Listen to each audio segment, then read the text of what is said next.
푸드카는 우아하고 아름다운 배입니다. 그리고 이것은 모델을 통해서도 분명합니다. 1992년 고베 항구에서 한 배가 물에 미끄러져 들어갔고 역사상 어느 선박도 해본 적 없는 일을 해냈다. 프로펠러도 터빈도 없이 바다와 접촉하는 움직이는 부품 하나 없이 앞으로 나아갔다. 개인적으로 저에게 가장 제 인생에서 만든 모델 중 가장 도전적이고 어려운 모델이었습니다. 거의 소리 없이 항해했고 그것이 가능하다는 것을 증명한 뒤 사라졌다. 진짜 수수께끼는 그것이 어떻게 움직였느냐가 아니다. 왜 일본이 관심을 끊었느냐는 점이다. 칼날과 소음 위에 세워진 세계. 수천 년 동안 바다는 같은 방식으로 정복되어 왔다. 인간은 단단한 무언가를 이용해 물을 밀어냈다. 노는 바다를 가르며 돋친 바람을 굽혔다. 프로펠러는 회전하는 금속 날개로 파도를 가르고 선체를 진동시키며 깊은 바다에 비명을 지르듯 소리를 냈다. 해양 역사상의 모든 도약은 여전히 같은 아이디어에 기반했다. 물을 뒤로 밀어내면 앞으로 나아간다는 것이다. 증기 엔진, 디젤 엔진, 그리고 모두 결국 회전하는 축과 프로펠러가 실제 작업을 수행하는 방식으로 끝났다. 더 큰 엔진, 더 강한 날개, 더 높은 속도. 진보란 재발명이 아니라 세련됨을 의미했다. 그러나 그 진보 밑에는 완고한 문제가 있었다. 프로펠러는 소음을 발생시켰다. 진동을 만들었다. 공동현상으로 물 안에 거품을 만들어내며 몇 킬로미터 떨어진 곳에서도 들을 수 있는 소리의 지문을 남겼다. 상업용 선박에는 비효율성을 의미했고 잠수함에는 취약점을 뜻했다. 그래서 수십 년 동안 조용히 남아있던 질문이 있었다. 바다 자체를 접촉하지 않고 밀 수 있다면 어떨까? 실험실에 머무르길 거부한 물리학. 그 대답은 조선소가 아닌 물리학에서 나왔다. 자기유체역학, 즉 AMDH는 전기 전도성 유체가 자기장 내에서 어떻게 행동하는지를 설명한다. 바닷물은 우연히도 그런 유체 중 하나다. 바닷물에 전류가 흐르고 적절한 각도로 자기장이 적용되면 물은 힘을 경험한다. 그 힘이 물을 움직이게 할 수 있다. 날개가 물을 밀어내는 대신 물 자체가 움직이는 부품이 된다. 회전하는 축도 기계적 접촉도 없다. 단지 전자기력이 해수를 도관을 통해 가속하여 추진력을 만드는 것이다. 아이디어는 우아하게 들리며 거의 너무 우아하다. 기계적 복잡성을 보이지 않는 힘으로 대체한다. 조용함, 진동 감소, 그리고 잠재적으로는 비교할 수 없는 은폐성을 약속한다. 이론상으로는 혁명적이었다. 하지만 실제로는 악몽이었다. 아무도 말하지 않는 수십 년의 실패. MHD 추진 개념은 1960년대 초반 연구자들이 액체 금속용 전자기 펌프 실험을 시작하면서 등장했다. 액체 금속에서 바닷물로의 도약은 논리적으로 보였지만 현실은 그렇게 호락호락하지 않았다. 초기 설계는 너무 강력한 자기장이 필요했고 자석 무게가 수십만 톤에 달해야 했다. 한때 계산 결과 잠수함 크기에 맞는 MHD 시스템이 항공모함보다 무거운 자석을 필요로 한다는 결론이 나왔다. 그것만으로도 이 아이디어는 묻혔다.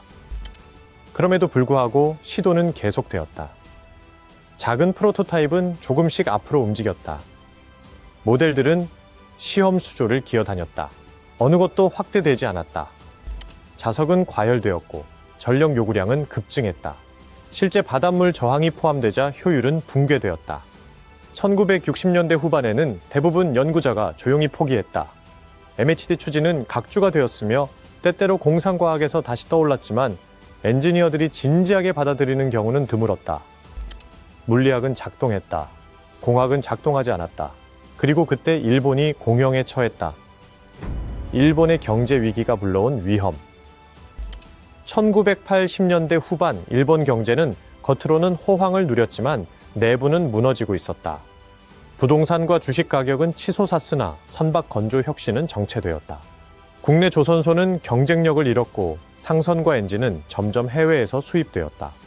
해양 강국으로 세워진 나라에게 이는 치욕적인 일이었다.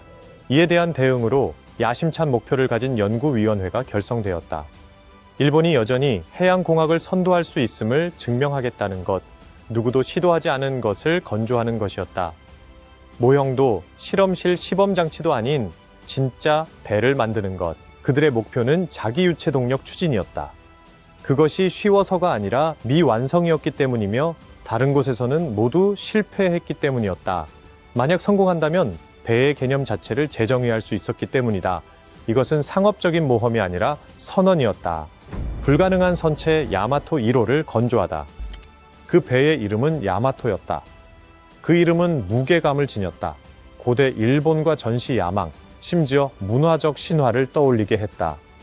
그러나 이 야마토는 총이나 갑옷이 아닌 자석을 장착할 것이었다. 길이 30m, 배수량 185톤에 불과한 야마토1은 과거의 군함에 비해 작았다. 하지만 그 형태는 즉시 뭔가 다르다는 것을 알렸다. 매끄럽고 미래적인 선체, 전통적인 의미의 프로펠러 샤프트도 없고 방향타도 없었다. 알루미늄 합금으로 제작해 무게를 줄이고 자기 간섭을 피했다. 모든 재료 선택이 중요했다. 작은 전자기 교란이라도 추진 시스템을 마비시킬 수 있었다. 가장 어려운 도전은 배치였다. MHD 추진기는 직접 바닷물 흐름이 필요했기에 선체 내부에 내장되어야 했다. 기술자들은 배의 밑면에 움푹 파인 부분을 만들고 자기 추진 장치로 물을 유도하는 흡입과 배출 터널을 조각했다. 갑판 위에는 디젤 발전기가 대기 중이었다. 프로펠러를 돌리기 위한 것이 아니라 선박에 설치된 그 어떤 추진 시스템보다 복잡한 장치에 전기를 공급하기 위해서였다. 배의 자기 심장 속에서 각 AMHD 유닛은 거대하고 복잡하며 무자비했다. 초전도 코일이 핵심을 이루었고 바닷물 덕트 주위에 한 쌍씩 배열되어 있었다. 작동하려면 액체 헬륨을 사용하여 절대 0도에 가까운 온도로 냉각해야 했다. 그 온도에서는 전기 저항이 사라져 엄청난 전류가 손실 없이 순환할 수 있었다. 극저온 시스템만으로도 공학적 성취였다. 여러 겹의 층이 코일을 주변 열로부터 차단했다. 진공 챔버가 열 전달을 막았다. 액체 헬륨이 끊임없이 침입하는 열을 흡수하고 운반했다. 발생한 자기장은 너무 강력하여 초기 테스트에서 단일 코일이 1m 이상 떨어진 물체를 끌어당겼다. 그 위험 때문에 설계자들은 자기장을 여러 코일로 나누어 분산시켜 잡음 흡인을 줄이면서 추진력을 유지했다. 모든 것이 설치될 때쯤 추진 시스템은 선체 배수량의 거의 70%를 차지했다. 야마토1은 본질적으로 움직일 뿐인 떠있는 자기 실험이었다. 해상 시운전, 한계, 그리고 조용한 실망. 2992년 6월, 야마토1은 마침내 고베 항구에서 물에 들어갔다. 가동 과정만도 거의 2주가 걸렸다. 액체 헬륨을 도입하기 전에 크라이오스타트를 며칠간 미리 냉각해야 했다. 그때서야 전류가 서서히 코일에 흐르면서 초전도 상태가 되었다. 출항 후 야마토1은 조용하게 움직였다. 공동화 소리도 없고 기계 진동도 없었다. 선체 아래에서 물이 눈에 보이지 않게 가속되고 있을 뿐이었다. 하지만 성능은 실망스러웠다. 설계 한계 아래의 자기장 강도에서 선박은 겨우 5노트 조금 넘는 속도에 도달했다. 모델들은 더 높은 속도를 약속했었다. 엔지니어들은 전류를 높였지만 지속 전류 스위치의 결함으로 시스템이 목표 자기 강도에 도달하지 못했다. 선박은 작동했지만 충분히 잘 작동하지는 못했다. 바다의 저항은 계산보다 강했다. 덕트 내부의 유동 손실이 예상보다 더 많은 에너지를 소비했다. 물리학이 최종 결정을 내린 셈이었다. 왜 세계가 멀어졌는가? 시운전이 끝난 후 엔지니어들은 결과를 냉혹하게 분석했다. MHD 추진은 이론이 예측한 대로 정확히 작동했다. 문제는 규모였다. 기존 추진 방식을 능가하려면 차후 선박은 야마토1의 한계를 훨씬 넘는 20테슬라 이상의 자기장이 필요했다. 이는 더 큰 자석, 더 많은 헬륨, 더 많은 전력, 그리고 출항 준비에 더 많은 시간이 들어감을 의미했다. 상업용 선박은 열이틀을 기다릴 수 없었다. 군함은 내부 용적 대부분을 소비하는 시스템을 감당할 수 없었다.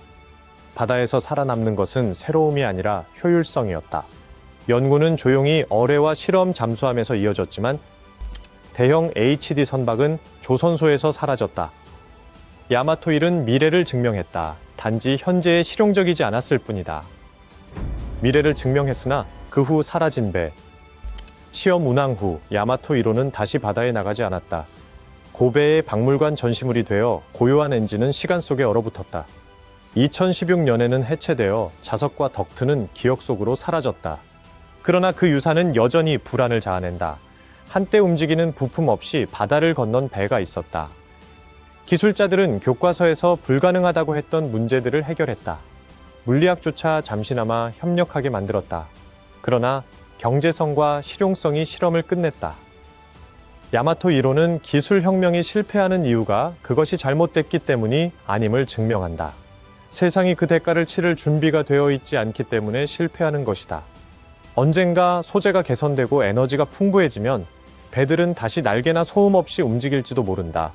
그날이 오면 그것은 돌파구로 시작되지 않는다.